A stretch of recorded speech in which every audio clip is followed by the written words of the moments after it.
Ар бир армиянын күчү курал жарагында гана эмес, анын рухунда, биримдигинде жана маданиятында. Дал ушул баалуулуктарды сактап, өнүктүрүп келген мекеме Кыргыз Республикасынын Коргоо министрлигинин регионалдык армия үйү. Кыргыз Республикасынын куралдуу күчтөрү 1992 жылы түзүлгөндөн кийин аскер кызматчыларынын маданий эс алуусун уюштуруу, аларды патриоттук рухта тарбиялоо зарылчылыгы келип чыккан. Ушул максатта 1995 жылы Түштүк Батыш аймагында жайгашкан аскер бөлүктөрдө кызмат өтөгөн аскер кызматчылары үчүн Ош гарнизондук офицерлер үйү түзүлгөн. Ошол учурдан тарта бул мекеме жоокерлердин руханий борборуна айланып, концерттерди, маданий жана тарбиялык иш-чараларды үзгүлтүксүз өткөрүп келген. 1995-2003 жылдары мекемени подполковник Южбаев Сейит Капарович жетектеп, анын бекем пайдаболун түптөп, өнүгүү багытын аныктаган. 2003-2006 жылдары мекеме гарнизондук клуб макамында иш алып барып, жетекчиси прапорщик Курбантаев Каныбек Бекишевич болгон. 2006-2007 жылдары Ош гарнизондук офицерлер үйү катары кайра уюштурулуп, прапорщик Калдаров Таштанбек Төрөканович жетекчилик кылган. 2007-2008 жылдары мекемени подполковник Нурдинов Эргеш Жолболдуевич жетектеген. Андан кийинки жылдары да мекеме өз ишмердүүлүгүн үзгүлтүксүз улантып, 2008-2009 жылдары капитан Калиев, 2009-2010 жылдары подполковник Сарбанов Алмаз Мелисович, ал эми 2010-2017 жылдары подполковник Нурдинов Эргеш Жолболдуевич кайрадан жетекчилик кылып, мекеменин туруктуу өнүгүшүн камсыздаган. 2017 жылдан бүгүнкү күнгө чейин регионалдык армия үйүн капитан Жеңишев Руслан Рысбекович жетектеп келет. Анын жетекчилиги астында мекеменин ишмердүүлүгү заманбап талаптарга ылайык кеңейип, жаңы мазмунга ээ болду. 2023 жылы Кыргыз Республикасынын Коргоо министри генерал-майор Мукамбетов Руслан Мустафаевичтин демилгеси менен мекеме өз тарыхында өзгөчө макамга ээ болду. Имчин гарнизондук офицерлер үйү. 3 гарнизонго тең барып жүрөсүңөр. Баткен гарнизонуна, Ош гарнизонуна, Жалал Абад гарнизонуна, ошондон тиешелүү тапшырмалар койдум. Кудай буюрса силердин кичине деңгээлериңерди көтөрүп, бул жерде региональный дом армия деп болсок эмчи болобуз. Ошо тиешелүү тапшырмалар койдум. Кудай буюрса жылдын айына чейин ошондон киргизип беребиз. Силердин кичине деңгээлерди көтөрүп, акча майнаңы көтөрүп. Тагыраагы Ош гарнизондук офицерлер үйү расмий түрдө регионалдык армия үйү болуп түзүлдү. Бул өзгөрүү менен мекеменин карамагына 36-806 аскер бөлүгүнүн аскер оркестри өткөрүлүп, эстрадалык фольклордук ансамбль түзүлүп, штаттык мүмкүнчүлүктөр кеңейтилди. Аскер оркестринин бир жетекчиликке биригиши музыканттардын кесиптик билиминин жогорулашына, аткаруучулук деңгээлинин өсүүсүнө өбөлгө түздү. Бүгүн регионалдык армия үйүнүн аскер оркестри Түштүк аймагындагы күч түзүмдөрдүн иш-чараларына активдүү катышып, ант берүү аземдерин, салтанаттуу жүрүштөрдү жана расмий иш-чараларды жогорку деңгээлде музыкалык коштоо менен камсыздап келет. Эстрадалык фольклордук ансамбль болсо, жоокерлерге, аскер кызматкерлерине жана алардын үй бүлөлөрүнө маданий эс алуу тартуулап, алардын моралдык, психологиялык абалын чыңдоого зор салым кошууда. Регионалдык армия үйүнүн чыгармачыл жамааты Кыргыз Республикасынын чегинен тышкары да өлкөбүздүн аскердик музыкасын жана улуттук маданиятын даңазалап келет. Ошондой эле Ош шаарынын мэриясы уюштурган кароо сынактарда жана Кыргыз Республикасынын куралдуу күчтөрүнүн аскер таланттары республикалык сынагында Түштүк Батыш оперативдик кол башчылыгынын курама командасын даярдап, көп жылдар бою алдыңкы орундарды багындырып келет. Бүгүн регионалдык армия үйү жоокерлердин рухун көтөргөн, патриоттук сезимдерин бекемдеген Түштүк аймагындагы аскердик маданияттын башкы борбору. Бул тарых, бул маданият, бул армиянын руханий жүзү. Регионалдык армия үйү өз ишмердүүлүгүндө бүгүнкү күндүн аскердик маданиятын байытып, эртеңки муунга улуу руханий мурас калтырууда.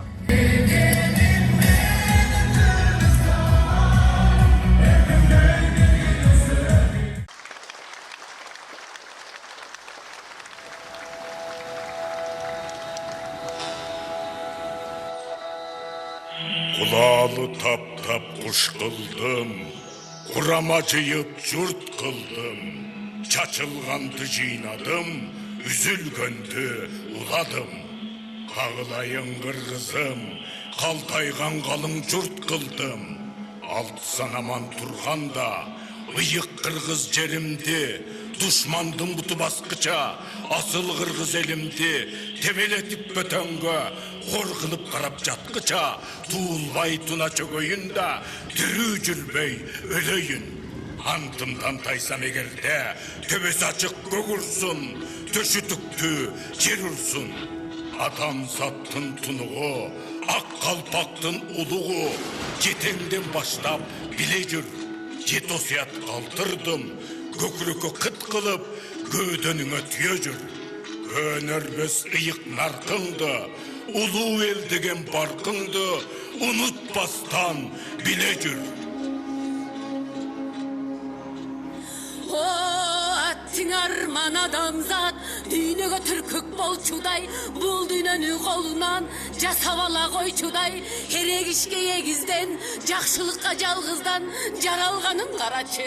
Аттың арман адамзат, 1000 жылда өмүр сүрчүдөй, 1000 жылды аттай минчүдөй, жаралганын дүйнөнүн өзү жеке кирчүдөй, жер аламдын бийлигин уучуна түйчүдөй, ниеттин каралыгына камалганын карачы, бирин бири кескилеп жаналганын карачы, кырчылдашып кыйышып каналганын карачы. О дүйнөй адамды теңиз кылсаң не болмок, хакка кара жугузбай, адамдардын ниетин арамды кабулгабай, тегиз кылсаң не болмок. Же сен дүйнө адамдар кан төгүзүп турбаса, эригип калам дедиңби? Акты кара болбосо, аласан ала албай, тергип калам дедиңби? Мына дүйнө карачы, чабышып жаткан эреендер, бир атанын баласы. О, теңир ата умайыне, кыйналдыңар силер да көрүп канды. Антсе да разымын, кыргызымдын тамыры эсен калды. Жоокерликтин салты ушул, жеңиш күчтөнүкү. Бирок да силер гана байкадыңар, бүгүнкү күч кимдики? Бүгүн биздин саныбыз аз, чабалыраак болсо да күч. Жалтанбастан тиге карап өлүмгө, жеңилбедик, жеңдик биз. Корккон үрккөн жан көрбөдүм калкымдан, ар намысты унуткан эл көрбөдүм журтуман. Ыраазымын, жеңиш деген кырылган эмес жооңдун, аркада калгандыгы элиң эсен, жериң аман, эртеңки улар жолуң. Азаттыкты корго, ушундай жер калжан азаптуу. О теңир ата, умайене, ыраазымын эл журтум. О журтум, эми токтотпойун көчүңдү. Түбөлүктү туурма коноюн, күндү карайсыз айын, күнөөсүз кайып болоюн. Айды карайсыз айын, арбактуу кайып болоюн. О кудурети күчтүү көк, тарт, аманатыңды тарт эми.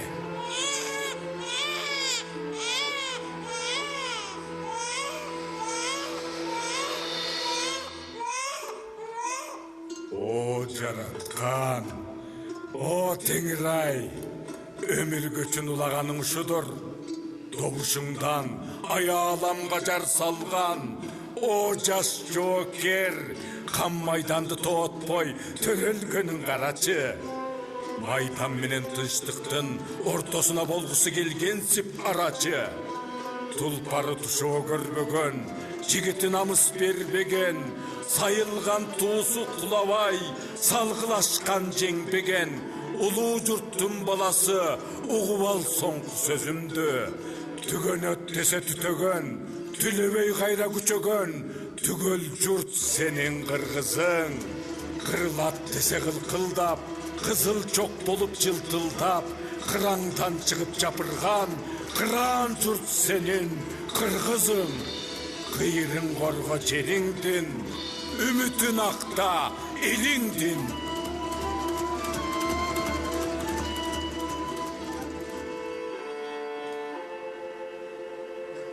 Мен Тилебердиев Чолпонбай. Атамекендик согуш үчүн төрөлгөн кыргыз жоокермин. Айтарым, биз согушты тилеп алган жокпуз. Согуш бул бүткүл адам баласына сокку урган зулум күч. Аны менен күрөшпөй кое албайбыз. Ыйык атамекенибизди, аталардан калган мурас ала тообузду душмандардан коргоого, көздүн карегиндей сактоого милдеттүүбүз. Антпесек, адам деген атыбыз өчөт. Жарым сааттан кийин мен мекеним тапшырган ишке барып, кайра кайтпаймын. Душмандын талылуу жерине барып, аны кыйратып, жок кылып өзүм да жок болом. Ыйлабагыла. Мындай өлүм үчүн эч ким ыйлабасын. Бул жөн гана өлүп берүү, жөн гана жангештилик эмес. Бул өмүр сүрүүнүн эң бир эбегейсиз жолу. Кулакка балким жат угулса да, бул жашоо үчүн болгон өлүм. Менин артымда туягы калган жок дебегиле. Мындан ары согуш болбосо, жерден өнүп чыккан эгин, ошол мен. Бутакта көгөргөн жалбырак, ошол мен. Мугалимдин балдарга биринчи үйрөткөн А тамгасы, ошол мен. Наристелердин жаңырган күлкүсү, бойго жеткен кыздардын жоодураган көздөрү, ошонун баары мен. Мен деп билип жүргүлө. Кошкула. Кош караныңдан айнала тоом, түбөлүккө кайыр кош. Катардагы жоокер уулум Чолпонбай Төлөбердиев.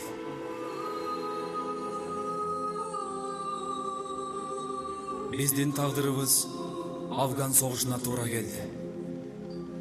Бул апаат согуштун биз үчүн канчалык зарылчылыгы бар эле. Мен аны айта албайм. Ага тарых өз баасын берет. Бирок биз мекен алдындагы жоокердик өз ыйык милдетибизди так өтөдүк деп ойлойм. Жан алып, жан берип, согуш отун кечип, канчалаган баатыр жоокер уулдарыбыз туулуп өскөн жерине табытта кайтышты. Алардын жаны шейит. Жөн гана карага чулганып, ботосун жоготкон боз ингендей боздогон энелерге зээним кейит. Бабалардан бизге калган ыйык мурас. Биз жоокер болуп төрөлүп, жоокер болуп өлдүк. Муну биз жараткандын буйругу, тагдырдын башка салганы деп гана билебиз. Тек гана боосун үзүп, көктү карай сызып кеткен шумкарларга түбөлүк таазим этебиз.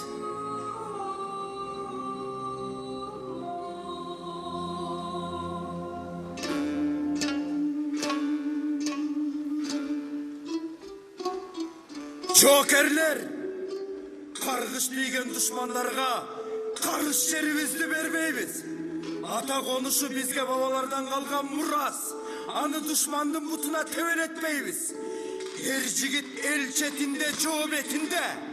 Чептенердин күчү бек. Чек арага тирүүлөй чеп бололу. Еламан, Калай, Жаншерим, асылым, неге ата-энеңди, сүйгөн жарым менен уул кызымды таштап о дүйнөгө кете берди. Чымындай жанымды биздин бактыбыз үчүн, балдарымдын келечеги үчүн неге сактап кала алган жоксуң? Берекем, сен биздин түркүбүз элең го. Неге мындай болуп кетти? Эч нерсени түшүнбөй калдым. Несі болду? Ооба жаным, ата журтумдун эркиндиги эртеңки келечек. Тагдыр үчүн, эли жерим үчүн, ата энем, сен жана уул кызым үчүн жанымды жеңишке тартуу кылдым.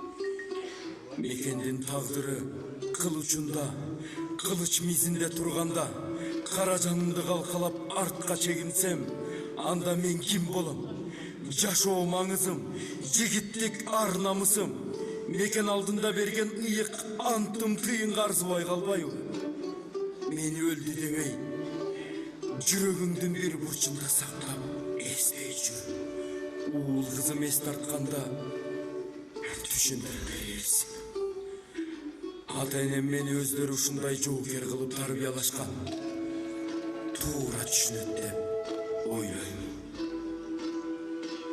Ооба жаным, тагдыр кошкон өмүрлүк жарым, сен өлгөн жоксуң. Sendir özüm. Kırgız eli barda aramızda yaşay veresin.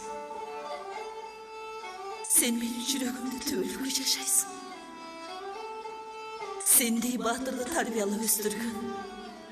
Senin ömür boyu başım deyip tazim kılıyordu. Kırgız elim, ezelten atağız Batır Manastay Ayköl, Cumart el jeriңdin erkindik üçün, canыңды миңиретip берсең да аздык кылат. Менин убактым учуп кетти. Кош кулайбы, уулумду, менин ордумду басчу жоокер кылып тарбиялагыла. Ал өлүмдөн кайра тартпас, кыргыз жоокеринин баласы, менин балам. Ал Алп Манастын урпагы.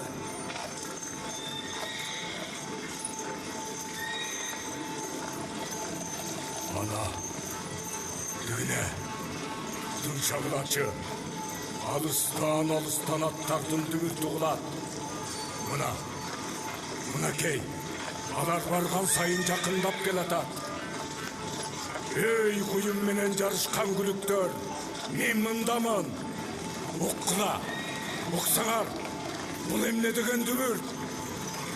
Ala toğunu jerdegen alışıp adam jеңбеген, берекеси көлдөгөн намысын жанга бербеген, эшиги кенен кол ачык, тулпары туйлап жээликкен, тууруна туу сайган душманына чуу салган. Агыша чыккан душманга темир аркан тор болгон, ала тоону жер кылган, азаматты ер кылган. Айкөл Манас урпагы, ак калпак элим аман бол. Атан өлсө тайлак бар, кому жерде калчу эмес. Атасы кетсе уулу бар, орду боштон калчу эмес. Бололу бирге барыбыз, бир колдо болсун каруубуз. Игине, ааламдын чаңын сапырып, күлүктөр келатат. Алга Кыргызстаным, алга. Акыйкат жолундан тайба. Жараткан өзү жар болсун. Эркиндиктин туусун, бийик карма.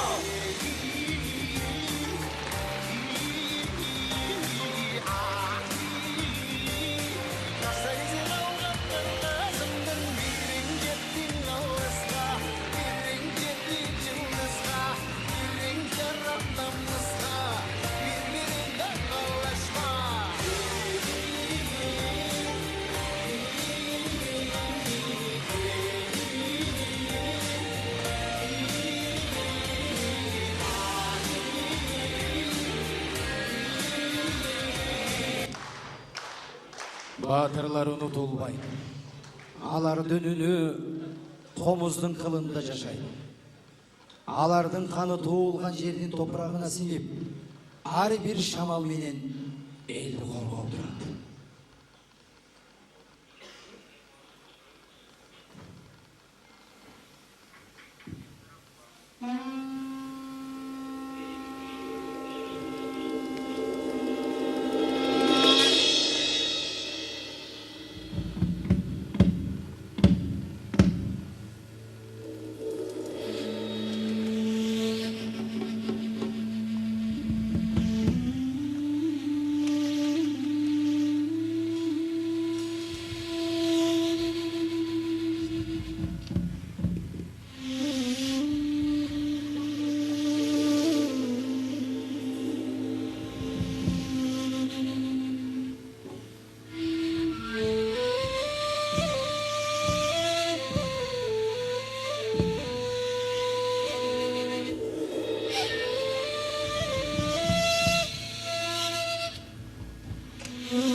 Jakası altın jengeceğiz, koş banana kurmoy göz, ton giygizdi zor manas, hatsız gelgen çoroğu, Karabayır kazanat, çılırıp göçez kanat, kaldırıp göçez kanat, kamış kulak sonduya, hargımak buğdan aralaşat, mingizdin zorma.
Саламатсыздарбы, жолдош офицерлер, сержанттар жана прапорщиктер.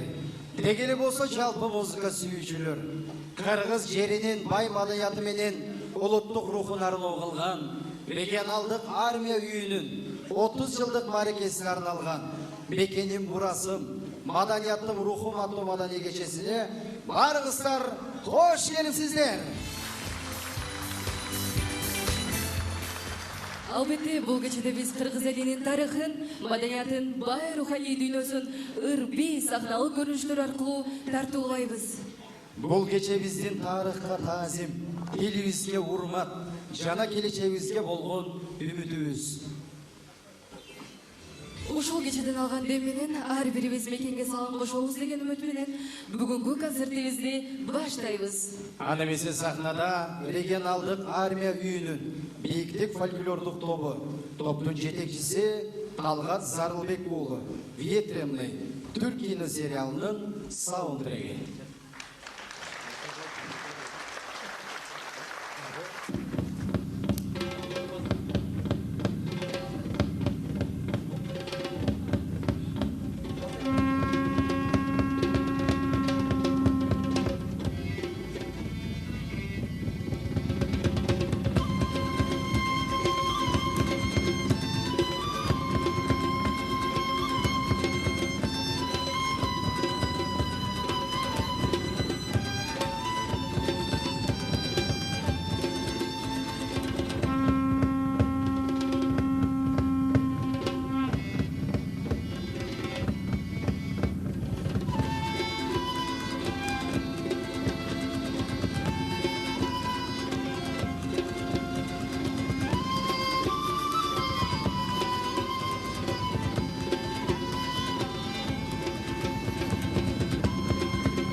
Барпы Алыкулов, бөлім, аткаруучу регионалдык армия үйүнүн оркестринин солисти Талантбек Калмуратов фольклордун коштоосунда.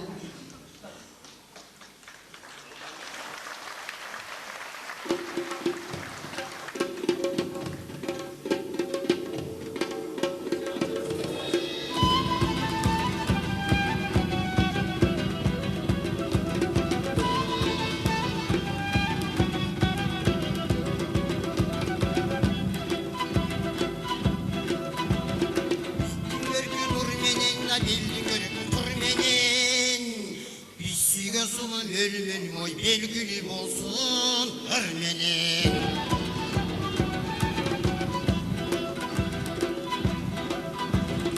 İkilebin kızını gül açılğanday ölüm. Bir karasam yürek ot çağılğanday ölüm.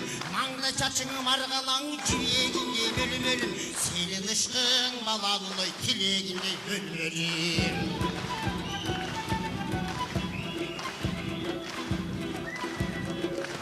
Ölümün atmanım, ağlamda seni tapmadım.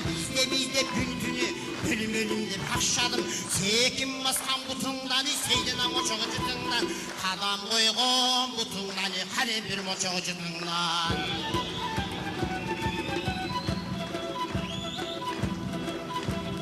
Köydüm ölümün atmanım, ağlamda seni tapmadım.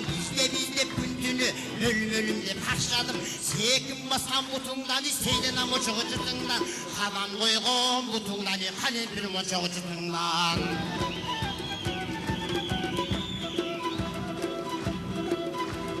Ötümlüsün özgöndün, yürüçündey ölüm ölüm, sozulganın zergerdin, kümmüşündey ölüm ölüm, mayın yedin, jorgoduna yürüyüşündey ölüm ölüm.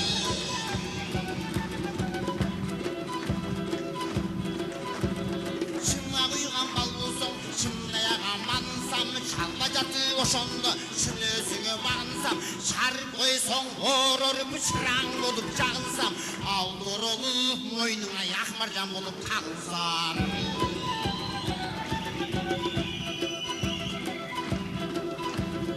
Ekmek söң jamalım, aşkıl otla canamın, körker bolsam olduan, ozdap жүрген balamdın, alkınığa jaraşkan, altı iğnek sağın, aydı kesip börüngön, ak bermet takan tamağın, bozulandı akşatkan, olur olmaz baş bakan, senin bödüne turşuk mammağın.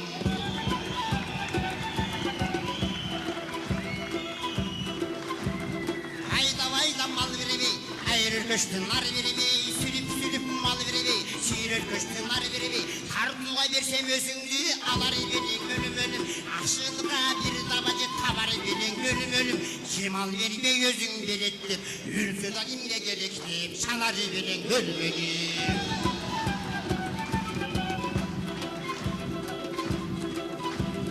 Vereyim desem alımım yok, mal tabuğa alımım yok, kileyliktin artından şımdalı işim yok. Manglayga жазган ушубу чеч алып адым мен оюлуп, бирокта мунун баарына карабай келген көңүлү жок. Миң азапка кайылымын, көрүнүп койсоң бир жолу булуттан чыккан ай окшоп. Көрүнүп койсоң бир жолу булуттан чыккан ай окшоп. Көрүнүп койсоң болбойбу булуттан чыккан ай окшоп.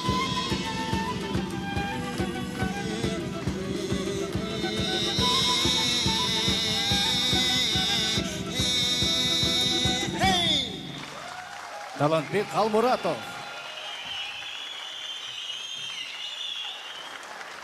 Атай Оғынбаев, Маш Ботой.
Сахнада регионалдық армия үйінің биіктік фольклорлық тобы болды. Жетекшісі Талғатбек Зарылбекұлы. Анамесе құттықтау үшін сахнаға Түштік Батыш оперативдік қолбасшылығының қолбасшысы полковник Сейдалиев Самат Сабырбек үшті шақырамыз. Урматтуу офицерлер, сержанттар, жоокерлер жана маданият кызматкерлери. Бүгүн регионалдык армиянын үйүн түзүлгөнүнө 30 жылдык мааракесине карата отчеттук концерти арнап жатат. Көп жылдар бою регионалдык армия үйү аскер кызматкерлерин маданий жана руханий жактан колдоонун ишенимдүү борбору болуп саналат. Өздүк курамдын моралдык психологиялык күчүн калыптандырууда, эрдигин бекемдөөдө, ошондой эле ата мекенге берилгендигин арттырууда маанилүү роль ойнойт. Бизге унутулуубуз чыгармачыларын тартуулоо менен кубандырып келишет. Регионалдык армия үйүнүн ишмердүүлүгү жана аскерлердин кызматкерлерин ички бекемдигин чындап ата мекенге белгиликти биримдикти жана жоопкерчиликти калыптандырууга чоң таасир тийгизет. Бул жетишкендиктер маданият кызматкерлеринин жогорку кесипкөйлүгүн жана үзүрлүү эмгегин жыйынтыгы. Түштүк Батыш кооперативдик кол башчылыгынын атынан регионалдык армиянын үйүнүн 30 жылдык мааракеси менен ошондой эле келе жаткан 2026 жаңы жылыңыздар менен куттуктаймын. Сиздерге чын ден соолук, кызматыңыздарда ийгиликтерди жана бакубат жашоо каалайм. Рахмат.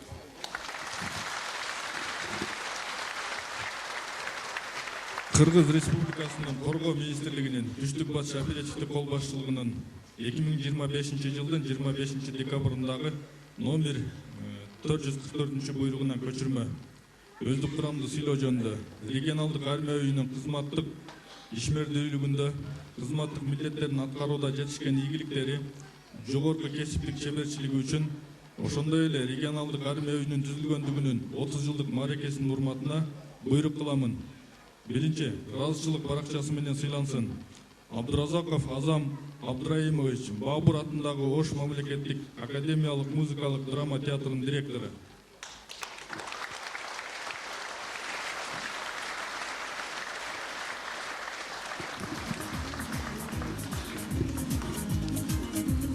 Ошондой эле ыраазычылык баракча менен Аманова Шахзодахан Изатиллаевна, Баабур атындагы Ош мамлекеттик академиялык музыкалык драма театрынын кызматкери.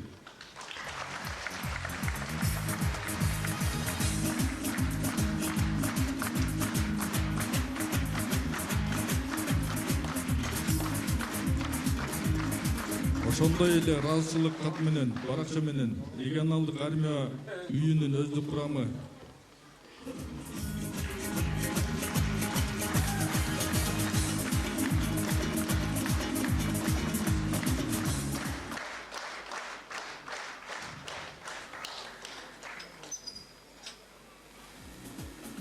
грамота менен сыйлансын прапорщик Мирзамуратов Ихтияр Партибаевич.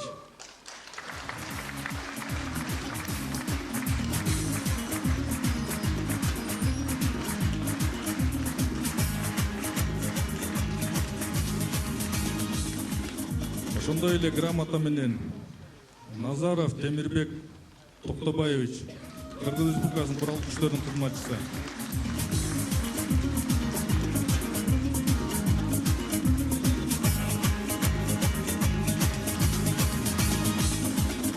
Буйрук тиешелүү өздүк курамга жеткирилсин.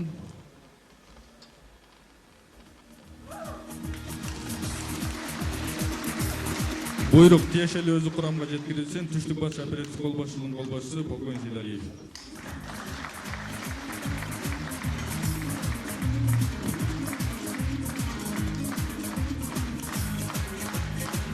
Чоң рахмат. Алган сыйлыгыңыздар кут болсун. Аны эмесе дагы бир ирет куттуктоо үчүн сахнага республикалык өзгөчө куткаруу отрядынын командиринин өздүк курам менен иштөө боюнча орун басары подполковник Топчубаев Сапарбек Кахаровичти жана Ош чек ара башкармалыгынын башчысынын күчүрмөн даярдоо жана тарбия иштери боюнча орун басары майор Маматкулов Токтосун Мамарасуловичти чакырабыз. Саламатсыздарбы, урматтуу офицерлер, прапорщиктер, сержанттар жана жоокерлер. Баарыңыздарды кирип келе жаткан жаңы 2026 жылыңыздар менен чын жүрөктөн республикалык оюнчуктар отрядынын атынан чын жүрөктөн куттуктайбыз. Жаңы жыл күтүлбөгөн жакшылыктардын жылы үчүн каалайбыз.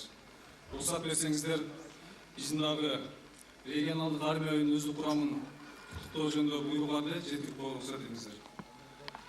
Буйрук сүйлөө жөнүндө кызматтык милдеттерин артыкчылык менен аткарып, үлгүлүү аскерлик тартиби менен айырмаланган. Ошондой эле республикалык оюнчуктар отряды менен тыгыз байланышты иш алып барып, аскер бөлүктө өтүп жаткан маданий иш-чараларды өткөрүүгө кошуп келе жаткан зор салым үчүн буйрук кылам. Төмөндөгү аталган аскер кызматкерлери жарандык аскерлик кызматташтыгында үчүн медаль менен сыйлансын. Регионалдык армиянын оркестр башчысы улук лейтенант Сулейманов Тимур Кушкаралиевич.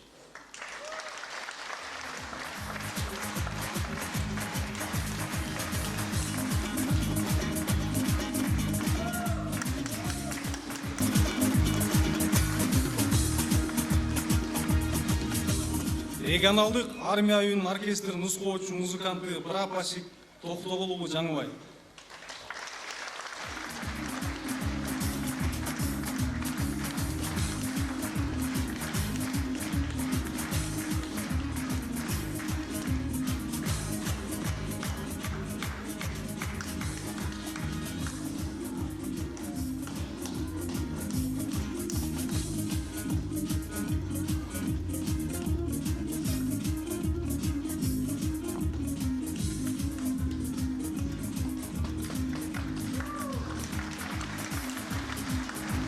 Буйрук өздүк курамга жеткирилсин.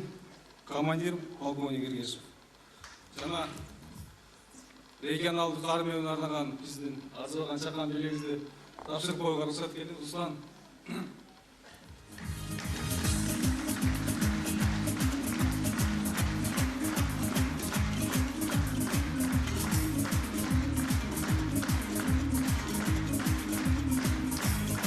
Руслан, сенин командаңа чыгармачылык ийгилик, ден соолук кылайбыз, бар болгула. Аны эмесе куттуктоо үчүн сөз майор Токтосун Мамарасуловичтен. Саламатсыздарбы, урматтуу офицерлер, прапорщиктер, сержанттар жана жоокерлер. Сиздерди бүгүнкү регионалдык армия үйүнүн түзүлгөн күнү менен куттуктайбыз. Жана ушундай эле келе жаткан жаңы жылыңыздар менен куттуктайбыз. Чек ара башкармалыгынын башчысы жана өздүк курамы баары сиздерди келе жаткан жаңы жыл менен куттуктайт. Жаңы жыл жылкы жылы сиздерге кайраттуу, күчтүү жана өздүк өнүгүүнү жылы болсун деп тилектейбиз. Ушул менен биргеликте чек ара кызматынын директорунун куттуктоосу бар да, уруксат берсеңиздер жеткирип коеюн.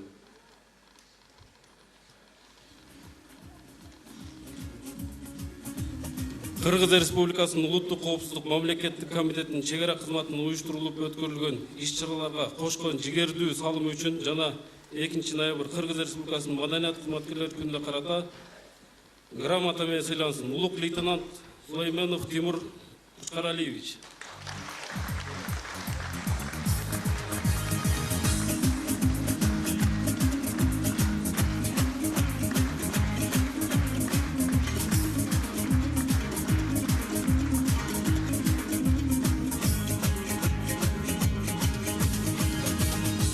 Ошондой эле грамота менен капитан Жеңишев Русланбек Рысбекович.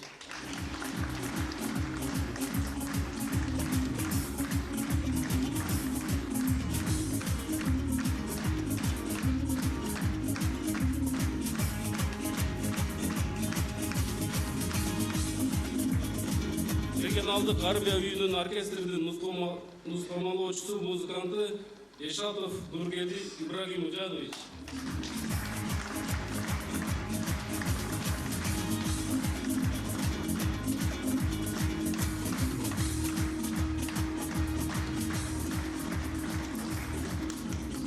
Кызматынын директору генерал-майор Алимбаев.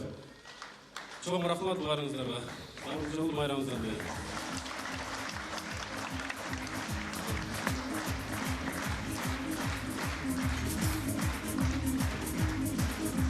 Чоң рахмат, алган сыйлыгыңыздар кут болсун.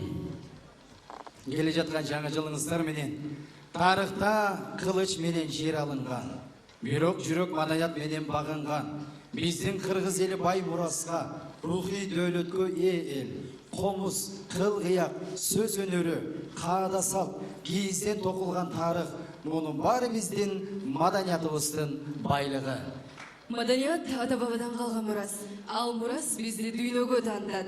Біз бүгін ошол ыйык мурасты даңазалап, эл журтка сый урмат менен ушул кечебизди өткөрүп жатабыз. Урматтуу көрүүчүлөр, назарыңыздарда мекенге болгон сүйүүсүн үн менен баяндаган, элдин духун көтөргөн, ар бир чыгармасы менен жүрөктү козгоп турган. Алардын ар бир нота, ар бир соккусу тарых, эрдик жана намыс. Бул чоң гана музыка эмес, бул армиянын үнү, элдин кайраттуу жүрөгүнүн соккусу. Тосуп алыңыздар, регионалдык армия үйүнүн аскердик оркестрі.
Дмитрий Шостакович, вальс номер 2.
Углов.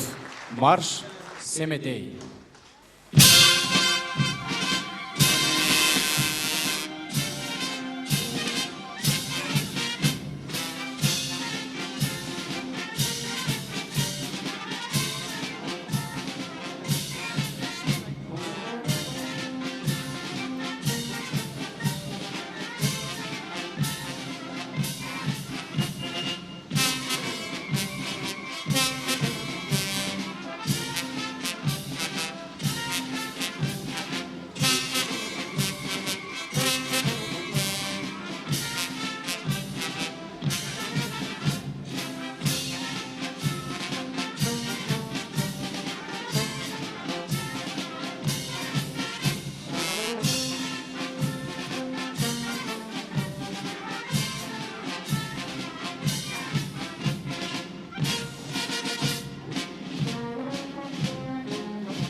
Алдыңыздарда регионалдық армия үйінің әскердік оркестрі жана дирижеру Улук лейтенант Сулейманов Тумар Тимур Кучкаралиевич болды.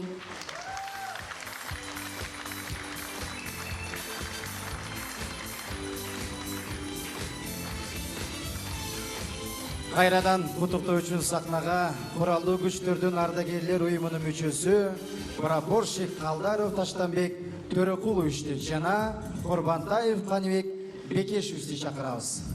Жана да педагогика, искусство жана журналистика институтунун директорунун орун басары Разаков Дамирбек Разаковичти чакырабыз.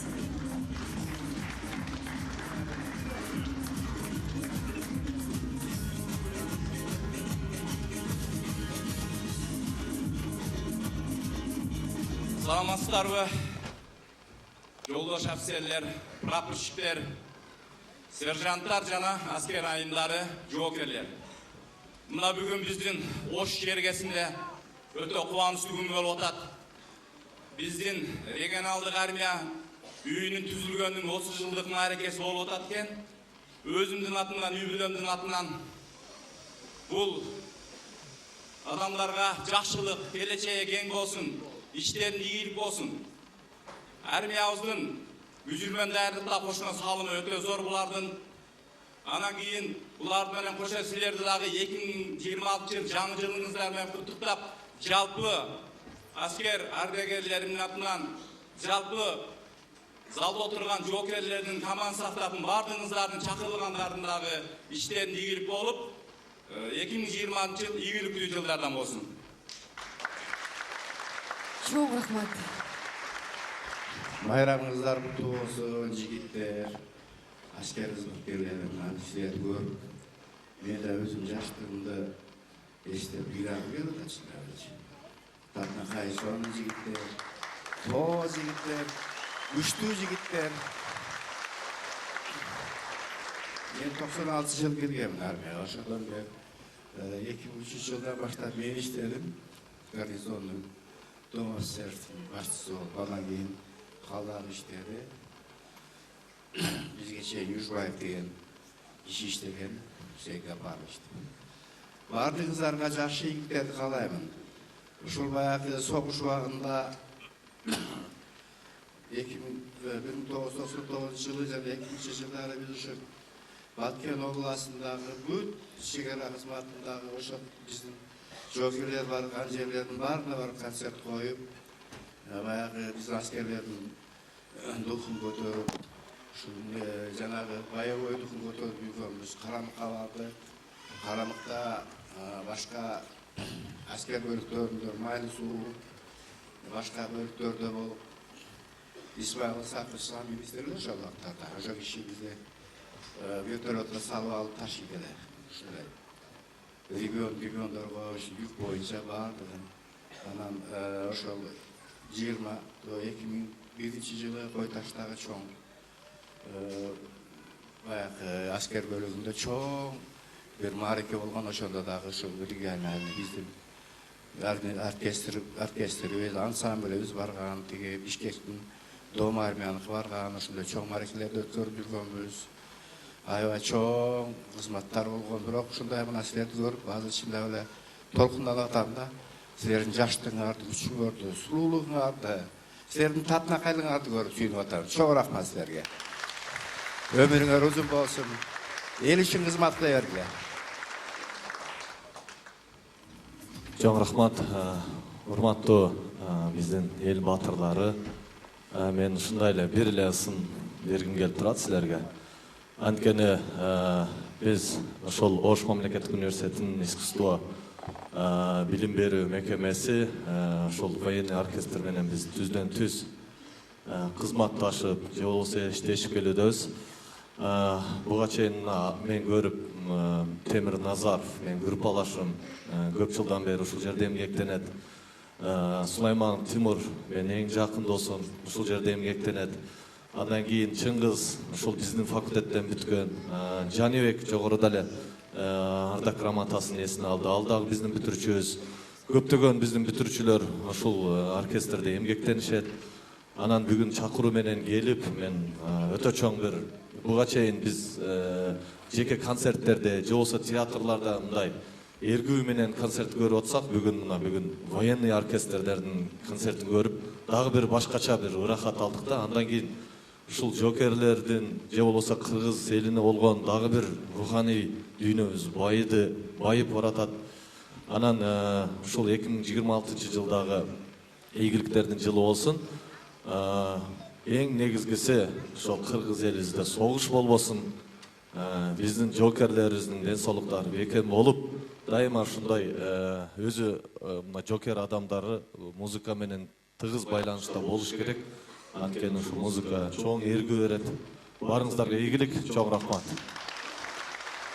Мен бир сөз баштап коеюн. Русланга чоң рахмат. Руслан келе койчу. Ушул келгенден бери жакшы ийгиликтер болуп атат. Ийгилик каалайм. Ошол мына бүгүнкү маекиңер жакшы өтсүн, аябай сонун өтсүн, ишиңер ийгилик каалайм. Ушул жокерлердин атынан, ушундай татынака, көз карагөз жакшынакай жигиттердин атынан ол башчыга бир чоң кол соруп коелучу.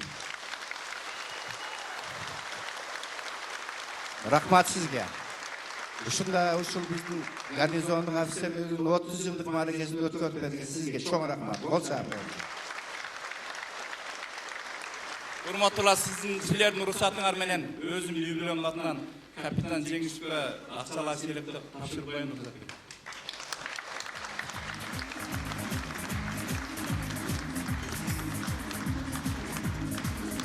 Чоң рахмат. Хош келипсиздер, урматтуу ардагерлер. Бар болуңуздар, аман болуңуздар, ден соолукта болуңуздар. Сиздерди дагы кирип келе жаткан жаңы жылыңыздар менен. Аны эмесе урматтуу көрүүчүлөр, эми көңүлдү бир аз көтөрүп, ыр менен күй коштогон эстрадалык бөлүккө өтсөк. Жаштык жылыны сахнадабы шаңдуу обундор жана бийдин шайыр шаңын тартуулайбыз. Аны эмесе алдыңыздарда 20 жылдык тарыхы бар Ару Кеби ансамблі. Тосуп алыңыздар.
ансамблі қыздарыбызға игілік қалайбыз.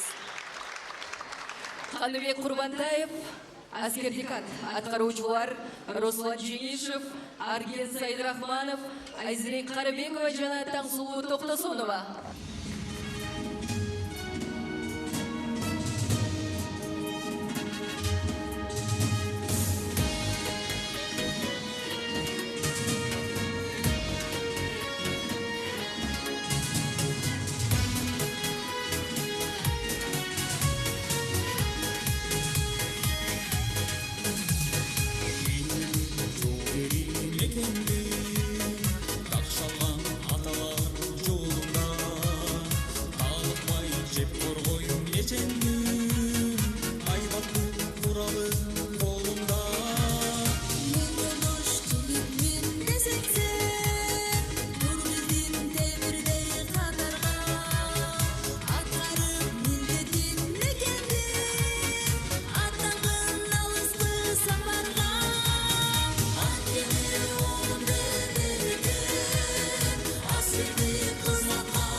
Чоң рахмат.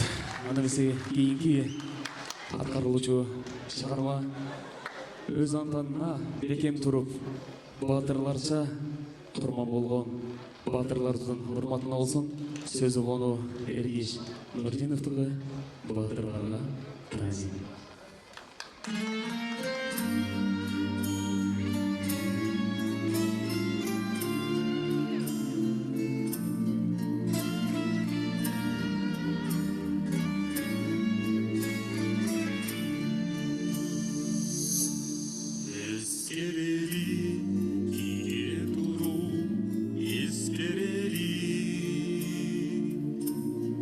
Батырлардың бекем үшін құрман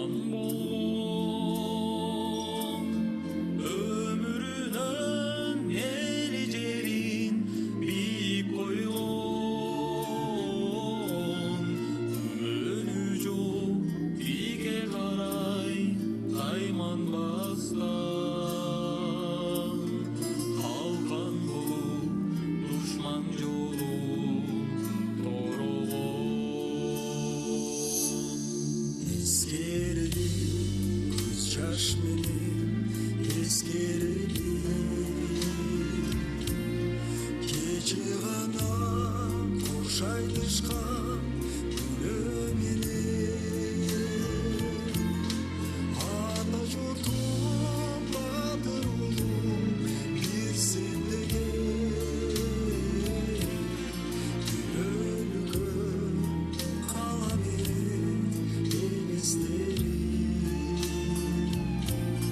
бізде қара күлімсіреп тигдеген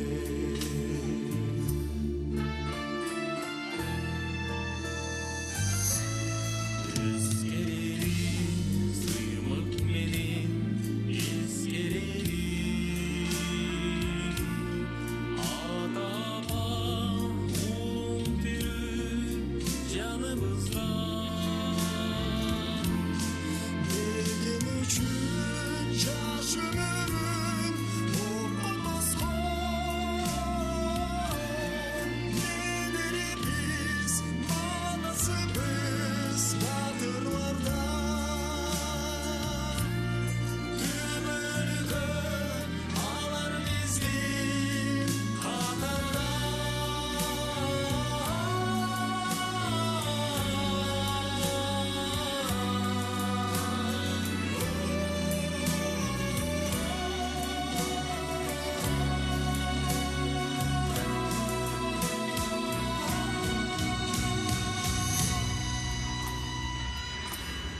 мына бүгін біз турабыз азем қылып құшақ толып гүлдерменен сыйлық менен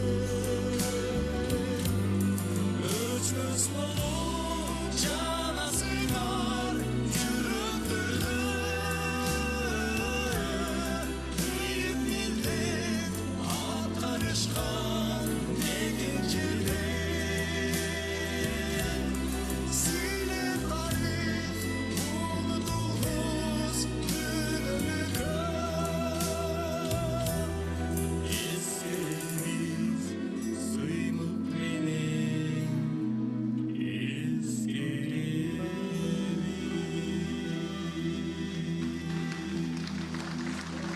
Сахнада Руслан Жеңишев жана Арген Сайдрахманов болды.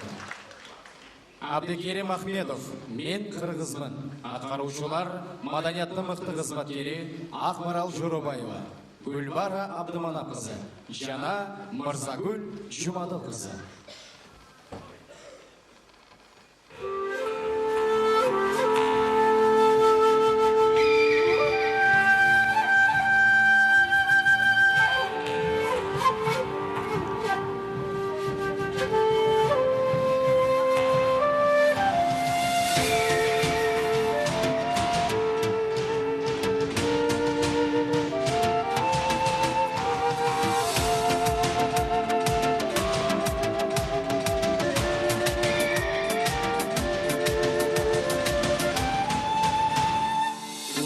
Урпагымын эрманастын дүйнөгө шойкум салып шокум салып таралып аяламга тактаңкым тарыхты тамга кылып ташка жаздым укула дүйнө эли мен кыргызмын жар саламын бүт аламга чаркылдан көк асманда дүйнөнү дүңгүрөтөм жанам кайра кылымдардын эстелиги жоголбой жашаса да канча канча батасы бабалардын бакыт улап түтөдүм төгөндөдүм кайра жандым укула дүйнө эли мен кыргызмын жар саламын бүт аламга чаркылдан көк асмандан дүйнөнү дүңгүрөтөм жанам кайра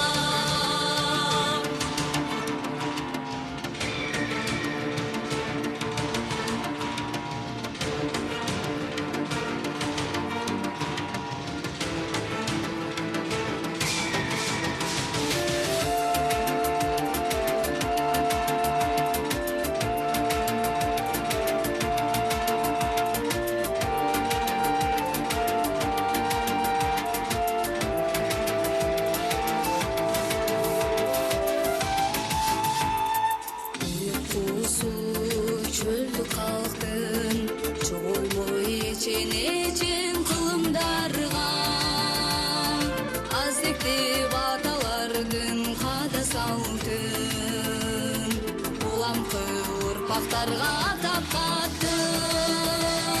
Мен қырғызмын, жар сағамын, бүт барыңа, бүт аламға.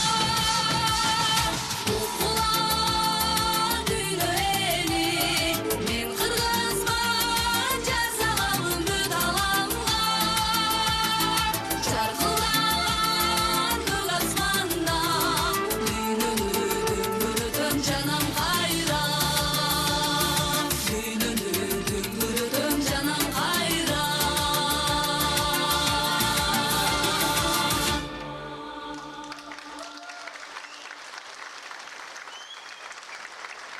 Эркин Кайымов, из калтыр. Аткаруучу Арген Сайдрахманов. Кол чабуулар.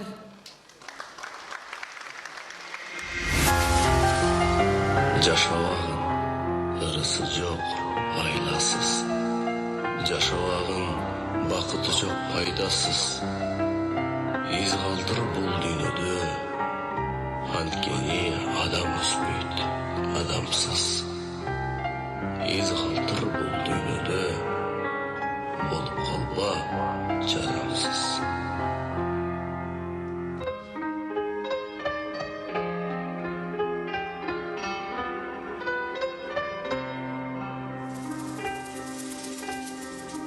Из калтыр бул дүйнөдө, ансыз да өмүр кыска. Атыңды айтып урма, иштериң болсун нуска. Из калтыр бул дүйнөдө, жакшылык ишим менен, атыңдан ыр жазысын.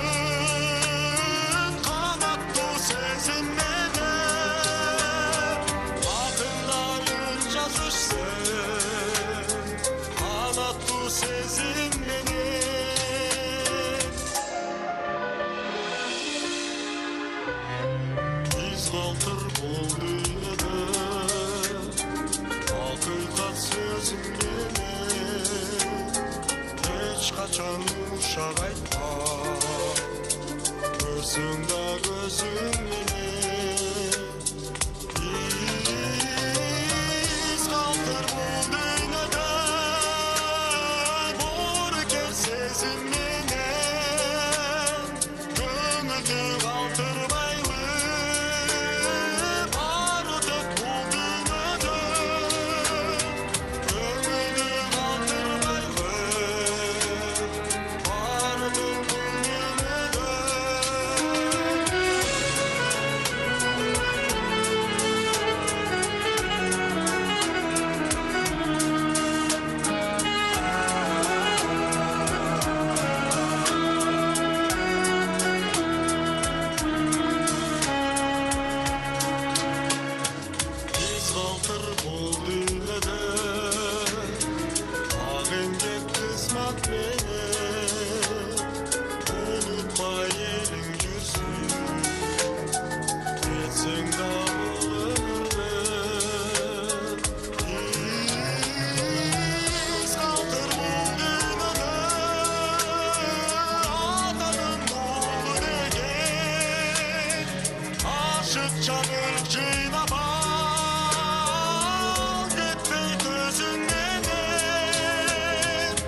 Арген Сайдрахманов жана Аруке би ансамблі. Гүлшайыр Садбақасова, Кыз Қумай. Атқаруучулар Айзерек Қарыбекова, Таңсұлу Тоқтосонова.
Токтосунова жана Айзирек Карыбекова. Биздин эки кызыбыз тең бойдок, андыктан жигиттер чамдаңыздар. А биз улантабыз. Келдибек Тургунбаев, Алато, аткаруучу Руслан Женишев.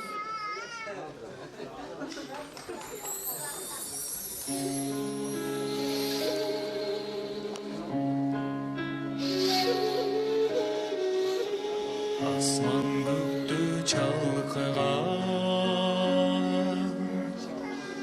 жерің сонун алады.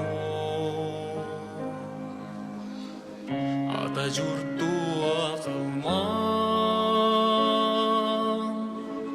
елің сонун алады. Арқар құлжа жайнаған, түрің сонун алады. Аққу сүзіп қалқыған, көлің сонун алады. Көлің сонун алады. Көлің сонун алады. Екен қырғыз елінен енші болған алады. Егеменді жерінен кенші болған алады. Арқырадай жебесі созо жүрөт алады. Қайда жүрсөң елесің, қошо жүрөт алады. Қошо жүрөт алады. Қошо жүрөт алады.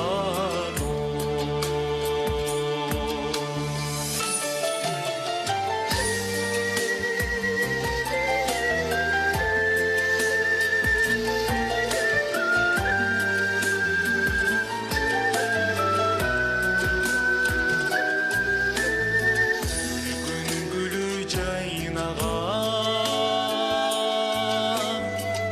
түрің сонун саймаған. Гүлзарында түркүн куши, күн түн тынбай сайраған. Қарегимде толтуруп,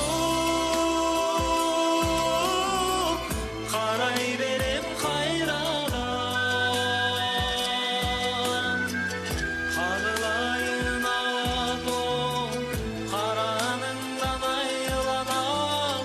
Қараныңдан айланам. Қараныңдан айланам. Қағылайын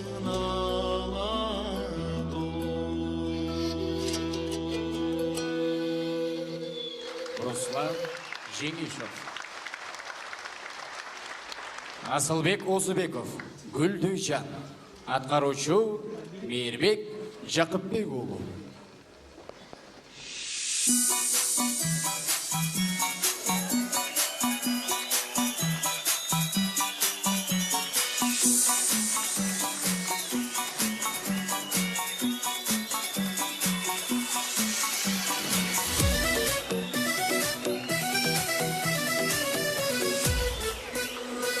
Атасының сәлкенше, қандай теппей мындай теп. Бурыл жаны сәлкенше, құрбай теппей мындай теп.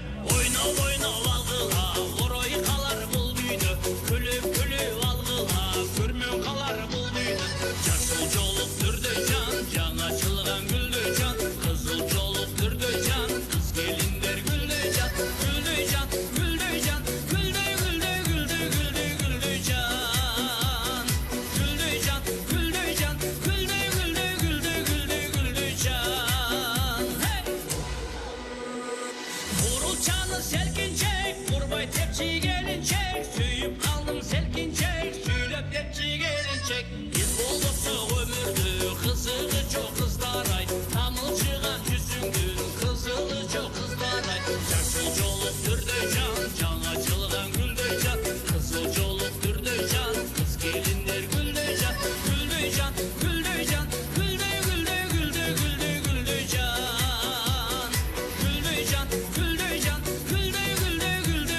Мээрбек Жакыпбек уулу.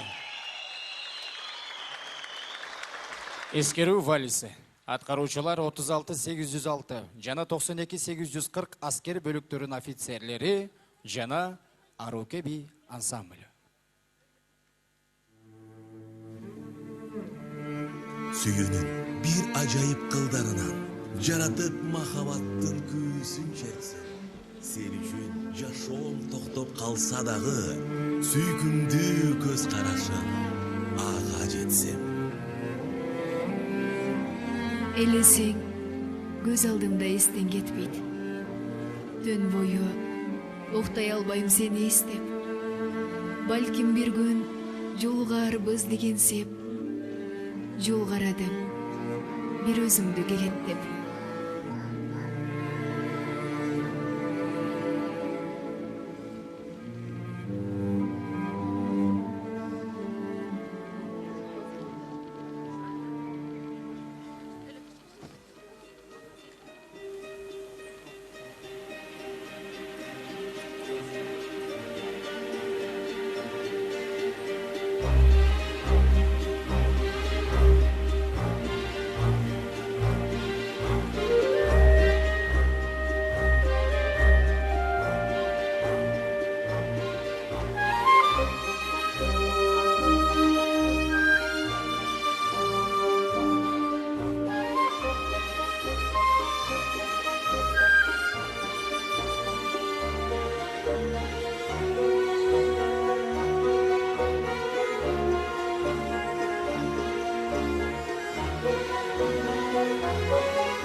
Ибрагим Жунусов, Атажурт, аткаруучу даңқ медалінің ээси Темир Назаров.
çat kırgızım.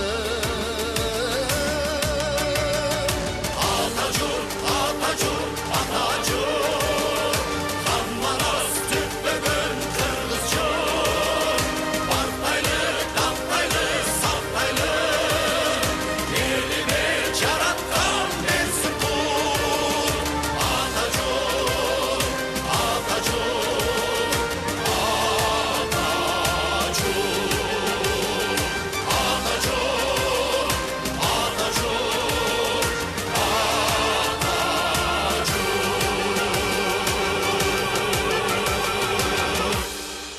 Даңқ медалін иесі Темир Назаров. Қол шағулар. Қол шағулар.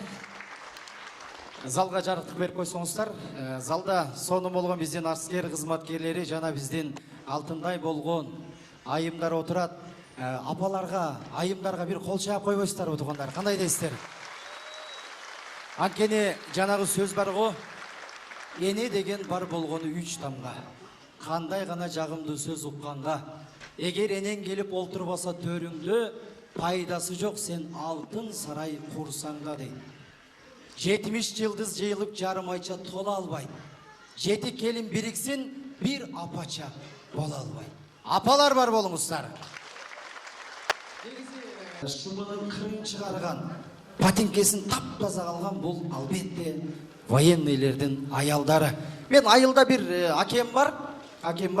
Анан аялына күн айта береткенде, салонга барбайсыңбы, жасанып жүрбөйсүңбү, кирпик боётпойсуңбу, ушундай айта берсе, жана жеңем бир күн салонго барыптыр.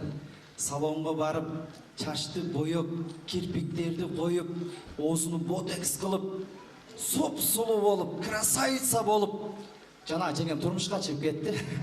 Акем бойдо калып кетти. Буйруса жакында жаңы жыл келатат. Эжеке жаңы жылыңыз куттуу болсун. Жаңы жылда акеме жаңы костюмшун алып бергенди каалайсызбы эжеке? Каалайсызбы? Жаңы жылда акеме жаңы автоунаа белек кылганды каалайсызбы?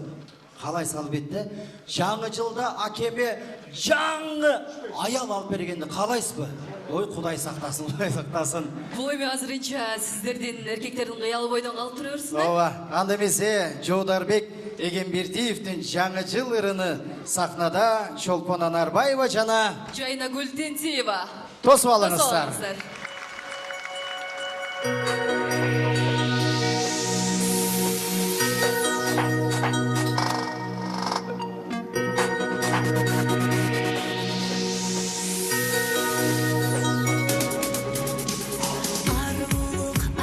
Бақардай, сезімге жаңы күн атқандай. Жаңы жыл жақшылық жашаны, өмірге бақыт нұр чачқандай. Себелеп мамыттай қарды, оросына қубақ бақтарды. Жадыра жаңы жыл, жаңы жыл, жаңы жыл. Жаратқан жашуымыз жарықты, жаңырсын жар салып, жаңы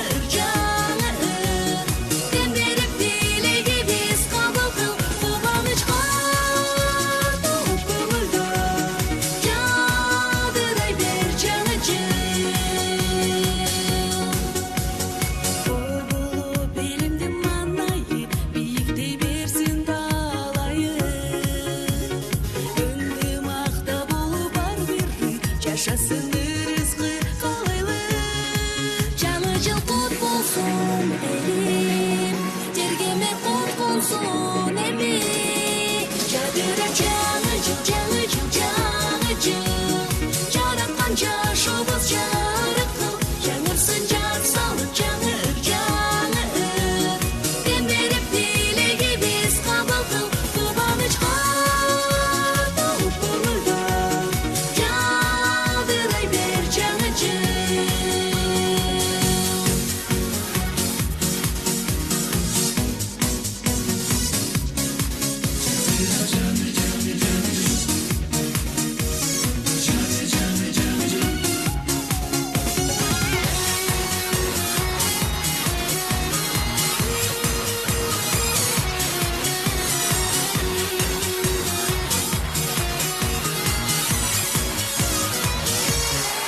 Жадыра жаңы жыл, жаңы жыл, жаңы жыл.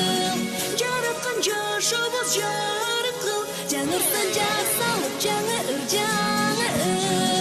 демеріп телеге біз қабыл қыл жадыра жаңы жыл жаратқан жашыбыз жарық қыл жаңырсын жар салып жаңы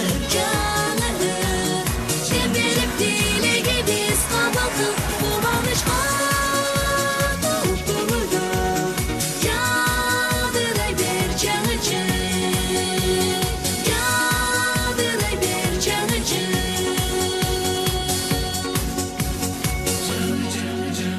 Сахнада Чолпон Анарбаева, жана Жайнагүл Теңкиева болды.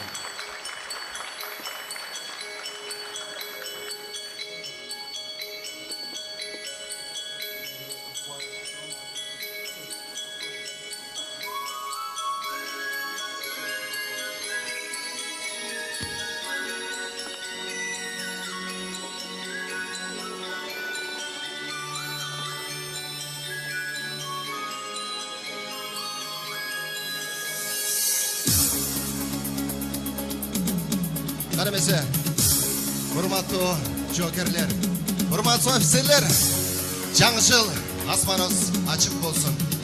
Үй білөзменен денсаулығыңыз бекем болып, дайыма жақсылықтардың үстіне жүрелі. Қол жауыңыздар болсын,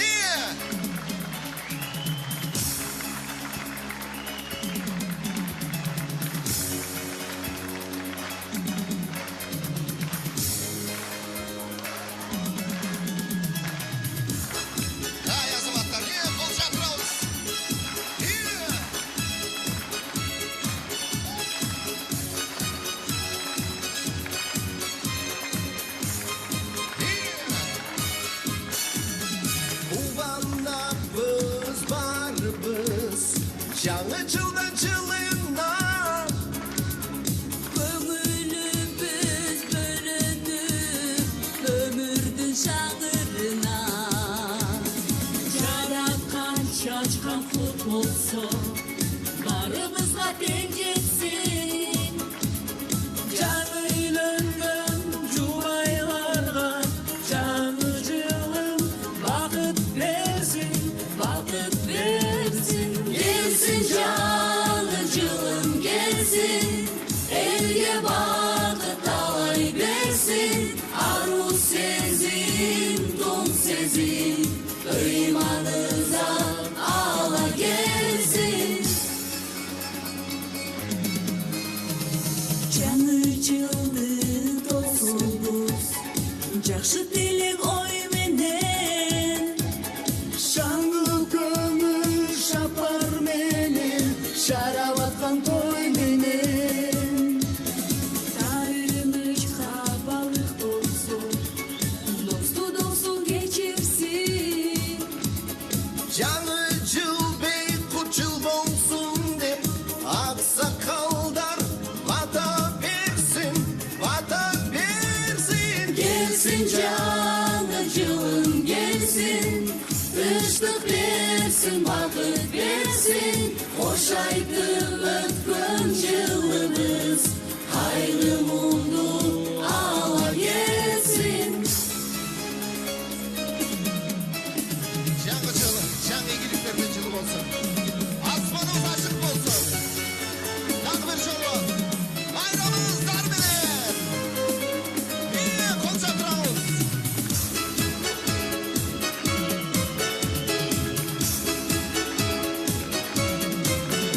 Бүгін сіздер үшін регионалды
бақыт берсін, қош айтып өткен жылымыз, қайғы мұңды ала келсін.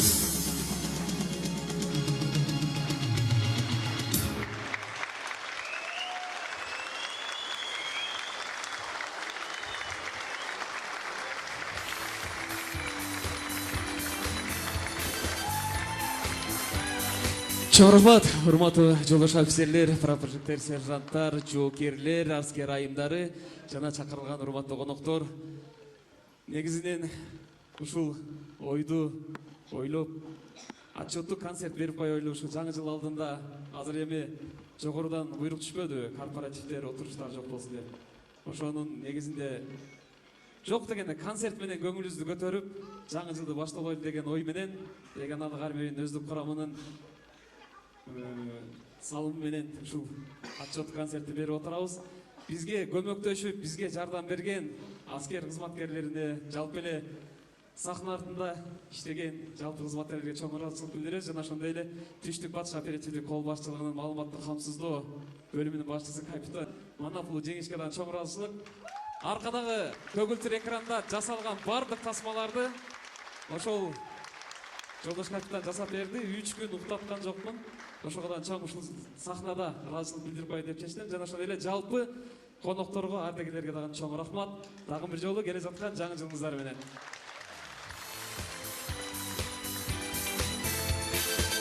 Мана ушинтип узап бара жаткан жылга ыраазычылык билдирип кирип келе жаткан жаңы жылды кучак жая тосуп алалы. Жаңы жыл, жаңы үміт, жаңы бағыт, жаңы керек. Ар бириңиздердин үйүңүздөргө тынчтык, береке, бакыт келсин. Бүгүн биз улуттун уңгусун баяндаган ырларга, тарыхты сүйлөткөн бийлерге, жүрөктү тербеткен күүлөргө күбө болдук. Ооба кесиптеш, бүгүн жаркыраган өнөрдү, маданиятыбыздын күчүн, жанды умурасты дагы бир жолу эске салдык. Ооба, элибиздин жүрөгүнөн орун алган регионалдык армия үйүнүн өнөрпоздоруна, сахна артында кызмат кылган жалпы эмгек жамаатына терең ыраазычылыктарды билдиребиз. Ошентип бүгүнкү концерт чоң гана концерттик программа эмес, жүрөктөн жүрөккө өткөн ыйык сапар болду десек жаңылышпайбыз. Кайда болсок да тамырыбыз маданиятта, демибиз элибизде болсун. Дагы бир рет кирип келе жаткан жаңы жылыңыздар менен саламатта калыңыздар. Көрүшкөнчө аман болуңуздар.